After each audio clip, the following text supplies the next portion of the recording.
Well, hello there. You want to spend some time with me pissing off aquarium manufacturers? Well, that sounds like fun.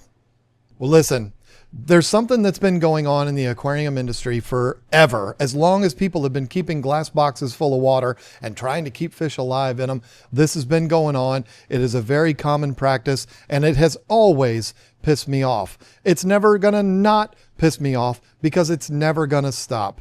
What is it that I'm talking about here today? I'm talking about manufacturers that mislead us into believing that we need to do things a certain way. And the reason why they suggest these things is so that they can make more money.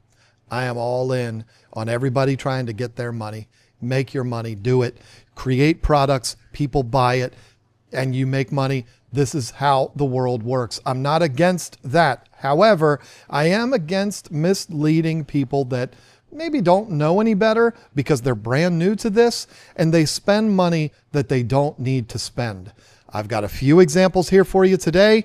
Let's get started pissing people off.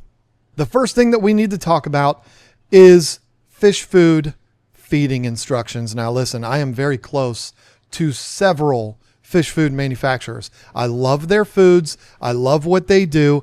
And so I'm not trying to call anybody out in particular, but it is very common for fish food manufacturers to tell people things that aren't necessarily true. You want examples? I got it for you. I will not be naming names of these manufacturers because I do appreciate my means of making a living, but it is very common for you to read this on fish food containers. Feed 2 to 3 times per day, no more than your fish can consume within 3 minutes each time. Feed 2 to 3 times per day, only as much as your fish can consume within 3 minutes. Avoid overfeeding to maintain water quality. That's not the only 2 examples. You want another one? Yes, you got it. Feed no more than what your fish can eat within 1 to 2 minutes. Store in a cool, dry place with lid tightly secured. Feed no more than what your fish can eat within 1 to 2 minutes. Now, all of these are similar, but they're also not. They're saying kind of the same things, but they're all going the same direction, but they say it in different ways. What are we talking about here? We're talking about a fish food manufacturer who is manufacturing food, hence the name fish food manufacturer, and they want you to buy as much of it as possible, right? I mean, come on. The reason why McDonald's is still advertising Big Macs is because they want you to go to McDonald's and buy all the Big Macs. And plus, they need to remind us that Big Macs are absolutely delicious and partly responsible for my weight gain. But listen, advertising is what it is. Labels are what they are. They are a way to get you to do what the manufacturer wants. And what the manufacturer wants you to do is order food all the time, right? This is how they stay in business. And if you are feeding your fish 2 to 3 times a day, what they can consume in 3 minutes, you're going to be buying a lot of food. What if I was to tell you that I today am going to save you a bunch of money? If you are practicing this strategy because you saw it on the label, I'm going to save you all kinds of money. I might be able to save you an entire car payment. How? By not listening to what they have on these instructions. If you listen to this, you are actually going to cause more problems than it is worth, and you're going to spend more money than it's worth. One of these actually says overfeeding is a problem, but then they're telling you feed 2 to 3 times per day what they can consume in 3 minutes. Listen, I'm going to confess something here to you. Lisa and I have a lot of aquariums. I don't know how many. I haven't counted, and it doesn't really matter. We have a lot of them, and a lot of those aquariums have a lot of fish in them because we have so many guppy fry, we don't know what to do with them. Guess how many times we feed our fish every day? No, seriously, guess.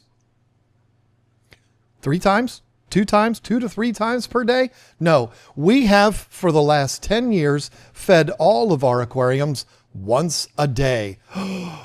That's torturous. You're starving your fish. Are we? Have you been watching this tank develop over the last 5 years since I've had it? I bought those Oscars. They were about that big. Look at them now. They're massive. Look at the bikers. They're huge. If you've really followed along, you've probably noticed that big, giant, ornate biker that's behind me. He's It's this one over here. He's huge. He's the biggest one in the tank. Guess what? When I got him 2.5 years ago, he was about this big. He was less than half the size of the other bikers in the tank. That's my Lepradi. His name is Crab. No, that's Goyle. Sorry. This is Crab. Crab is up over my head. Crab, Goyle, Draco. If you know, you know.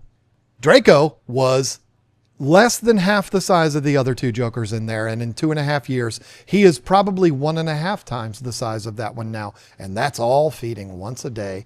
That Pleco that you see right there, look at Draco. He's like, you talking about me? This Pleco right here, once a day. And he's huge. It's like 2 feet long. The Oscars, once a day. Do we feed them a lot once a day? No, we feed them what they eat. I mean, we know all of these tanks because we feed these tanks every day. I need to confess, Lisa feeds them most days, but both of us know this is how much I put in here. This is how much I put in here every single day, and it's fine. The fish are fine. We don't have any fish in our collection that are starving and looking skinny and frail. No, they're all happy. They're all healthy, and they're all happy and healthy for 2 reasons. We don't overstuff them, and we're not putting so much food in the tank that it's just sitting at the bottom, rotting, causing horrible water conditions. We have this idea that if the tank just always has food in it, like our dog bowl always has food in it, the dogs will graze. They'll just go take a few bites every once in a while, and dogs will do that, and fish will do it too, but they're never going to do it enough to keep control of all of that uneaten food that's down at the bottom if you're feeding 2 to 3 times per day. We all love feeding our fish, and we all love monitoring our fish while they're eating, but enough for a fish to eat in 3 minutes, that's a lot. It might not seem like it is, but there is going to be a lot of food that's going to go down to the bottom. And if we say every single time, well, they'll pick it up, it's no big deal. They won't, especially if you're coming back 4 hours later and putting another batch of food in there. It's going to accumulate. And when it accumulates and they're not able to keep up with eating it all, or they are eating it all and they're just crapping so much in the tank, either way you go, you end up with horrible water conditions. Your water's always dirty. There's always excess algae because the algae has plenty to feed on, and the water is always super high nitrates. I don't care how many plants you have in there. There's no way to keep control of the water parameters in that tank because there's so much uneaten food in there all the time. It's hilarious and very distracting to me that they're on top of each other. There's nothing funny going on there. Don't worry. It's a G-rated program. There's no way you're ever going to keep your water nice and clean. It's always going to be foul. Your fish are always going to be swimming around in an unflushed toilet. It's going to be a nightmare. You can feed your fish once per day and they're going to be fine. I'm going to let you in on another little secret. Guess what we do? Sundays, we give our fish the day off. We don't feed our fish on Sundays, except for the saltwater tank, because I was told you have to feed them every day or else they're all going to starve and die. But freshwater fish, these jokers right here, they don't eat on Sundays. Our African tanks, they don't eat on Sundays. Goldfish, angels, all the guppies, they don't eat on Sundays. We let them do their thing on Sundays. If they're starving, they're going to go through and pick up those uneaten pellets that are laying around, and they're going to find something to eat, or they might just not eat. And guess what? They're fine. All of these fish, for as long as I can remember, have been on that schedule. They don't eat on Sundays. And guess what? None of our fish are starving. You are going to have nothing but problems. If you're feeding 3 times a day, it's going to be nothing but problems. And you're going to be spending a lot more money than you need to. I'm sorry, fish food manufacturers. You know I love them. I just talked to one of the owners of a major manufacturer the other day. I love these companies, but we don't need to feed our fish 3 times per day. And guess what? That manufacturer that I spoke to doesn't tell everybody to feed their fish 3 times a day. Kudos to them. But if you read on the bag or on the container, feed 3 times a day, ignore it. You're fine once a day. You're also fine to feed less 2 times per day. I'm not going to yell at you for that. But if you want to keep things easy, you want to have an easy time maintaining your aquariums and not be constantly battling a big mud puddle, once a day. They're fine. I promise. Now, the next one is a thing that a lot of stuck-up fish keeping snobs will make fun of you for. Don't listen to those people. They're idiots. I can't stand being in a room with those people. But if you have a filter, let's say a Marineland Penguin filter, or perhaps it's an Aquarium Quiet Flow, or one of the Top Fins, or whatever brand, I don't care. If it has removable cartridges that are replaceable, you're going to see on every single one of them, replace the filter cartridge every 4 weeks. Who is this for? I'm going to tell you who this is for. This is for the bulk of this hobby that really doesn't live the fish keeping lifestyle. They have an aquarium. They love their aquarium. It's a beautiful addition to their home, but it's not their lifestyle. It's something that they like and they enjoy it, but they want to do as little work possible, and they just don't want to mess with it. They just want it there to look pretty. Those are the people that every 4 weeks, like clockwork, will go in and replace that cartridge. Why? Because it's easy. You just pull the old one out, put the new one in. You don't have to worry about it anymore. Fill the tank back up because the water's a little bit low. You need to do more than that, but we're not talking about that today.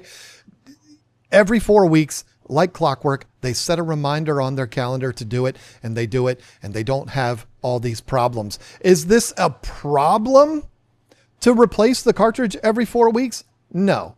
But is it necessary?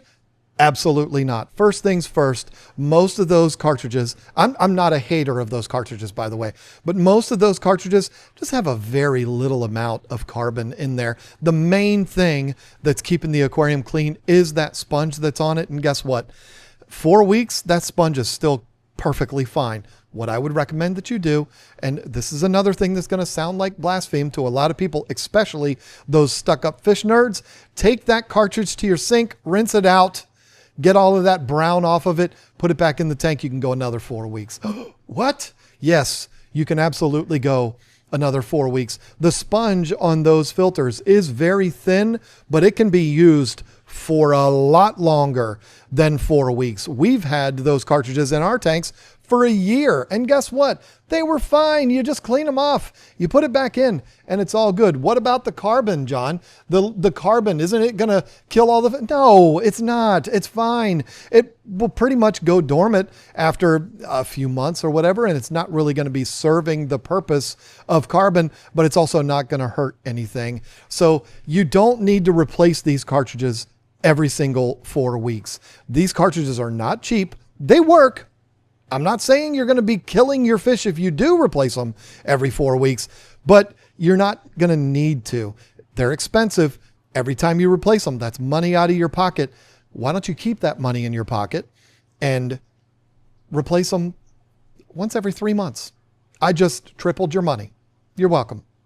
Now, this one is one that I do have to give some shout outs to. I got to shout out Fluval.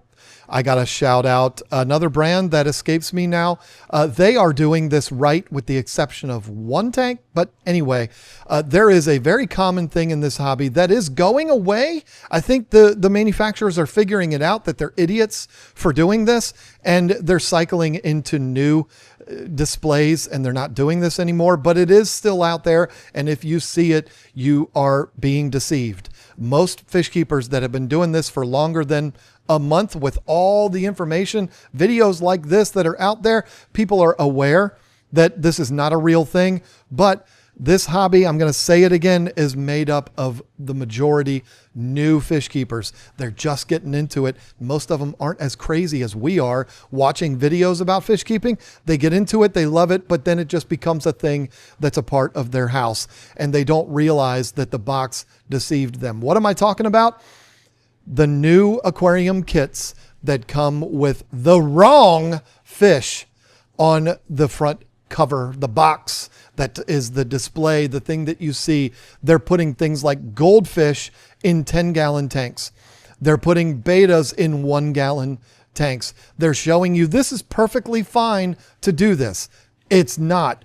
Do not pay attention to what you see on the box. If you've decided, you're doing all the research and you've decided that your first aquarium is going to be a 10-gallon aquarium, when you go to a store that I will not name, it's all stores actually, you'll probably see a nice little 10-gallon kit, a starter kit that comes with the filter and the heater and all of that. These are great. It's a great way to get started in the hobby, but you're going to see a couple of fancy goldfish in that 10-gallon tank and a bunch of tetras, and don't fall for this. This is them trying to make attractive packaging. It's like putting a woman in a bikini sitting on the hood of a car. They want to draw attention to the car with the woman in a bikini. That's kind of old school. They don't really do that anymore, but you know what I'm saying. You make something to draw the consumer's eye to that thing. This is why Big Macs always look so perfect in the commercials. They want you to see this perfection, this beautiful thing, so that you're attracted to that and so that you buy that thing. But they're telling you you can put a goldfish in a 10-gallon tank. It is not going to work. I wanted to shout out Fluval, like I said. They have really taken great strides to fix this with things like their chai or chi, whatever they call it, and the flexes and the different ones that they have that are kits that are, in my opinion, the best in the business. I love those Fluval kits. They're great starter kits. They've done a really good job of putting realistic fish on the boxes. Big thumbs up to Fluval for that. Except for the one, I'll put it on the screen now. I believe it's a 40-gallon that they're advertising that you can put angels and discus in there. Fluval, you got that wrong. Fix that. African cichlids too. They have a little thing on the bottom that says you can put African cichlids and discus and angels and all in this tank. No, you can't. Fluval, you're better than that. Fix that. None of those fish. Okay, maybe the angels, but discus, African cichlids, no. The majority of African cichlids are not going to go in a 40-gallon. You want to talk about some of the smaller Tanganyikan shell dwellers and little dwarfs and things like that? Okay, but it's blatantly a peacock that's right there on the box. We can't do that, Fluval. We need to fix that. I think it's an older tank.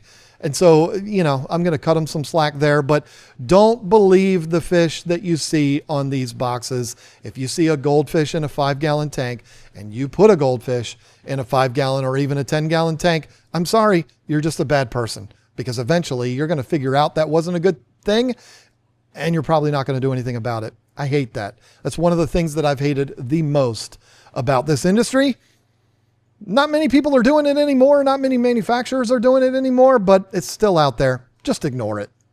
And the last one, I would like to give a shout out to my wife for this one. This has been something that she's been a big stickler for a very long time. And when I asked her, I said, I need a list of ways manufacturers are misleading the public. And this was one of the first things that she thought of. She's a genius. Have I told you all that? Plant fertilizers. Listen, I know you're going to think I'm weird for talking about this because I sell, I believe, 5 different plant fertilizers. And so it would be kind of weird for me to tell you not to buy them. Listen, I'm going to tell you not to buy plant fertilizers for certain situations. If you have a brand new aquarium that has not come to life yet, you're just starting it out, yes, plant fertilizers are a necessity because there's nothing in that tank for the plants to feed off of. So root tabs, liquid fertilizers, depends on the plants. We're not doing a whole plant video here, but plants that feed from the roots, plants that feed from the water column, liquid versus root tabs, however you want to do it. We sell a ton of both of those different types of fertilizers. When the tank is brand new and there's nothing for the plants to feed off of, they are an absolute necessity. But once you get to that point where your tank has established itself, it's got fish that are in there swimming around and the tank has come to life, there's excess food that's falling to the bottom, there's all these things in the tank that are naturally feeding those plants. And we want it to feed those plants because what's happening? The plants are consuming those things and they are dropping the nitrate levels down, and it is creating that symbiotic little ecosystem in the tank. The fish are eating the food. They're creating waste. The waste is being consumed, not physically, but the detriment to the water is being consumed by the plants in the way of nitrates. It's a beautiful circle of life that's working there, but a brand new tank is not going to have that. So if you're someone you have a planted aquarium, we sell plants and fertilizers. So this is going to hurt us a little bit by telling you this, but if you have an established tank, you got a bunch of fish in there, a bunch of live plants, and everything's flourishing, and you're putting fertilizers in and you're wondering why you're battling algae so bad, it's because you're feeding that algae. If you want to get things to balance out, you want the plants to continue to thrive, but not be dominated by algae and not have this furry looking stuff on the plants all the time. It's because you're feeding the plants too much. You're feeding the algae. You're feeding all of that nonsense. Back off of the fertilizers or eliminate them completely, because your tank doesn't need it anymore. And you're going to see your aquarium balance out really fast. And it's going to look like those Jeff Miyake, Jen Williams, George Farmer tanks that you see, Mark Davis tanks that you see out there. That's how they get them that way, by not over fertilizing their plants. If the tank is established and you've got it set up right, it shouldn't need any fertilizers. But they are important in the beginning. I want to reiterate that. If there's nothing for the plants to feed off of and you don't fertilize them, they're just going to wilt away and die. So they have their place, but a balanced, well taken care of, well set up tank shouldn't need fertilizers. So there you go. I hope that I've been able to kind of make you feel a little better about some of these things. Maybe you're reading these things on these labels and you're like, man, I'm not doing this right. Maybe I've been able to help you out. No, your fish are not going to starve if you only feed them once a day. Don't overfeed your tanks like the manufacturer is telling you to do. Don't replace your filter cartridges every 4 weeks, because you can clean them off and they'll be just fine. Don't pay attention to the pictures on the box that tell you you can put goldfish in a 5-gallon tank, and don't over fertilize your aquariums. If your tank is set up properly and your plants are thriving, they don't need more fertilizers. I make less money by telling you that, but I would rather you have a successful aquarium than me make more money. So there you go. Hope I helped you out here, and I hope I didn't take up too much of your time doing it. Thank you so much for watching. We'll see you on the next one. Bye.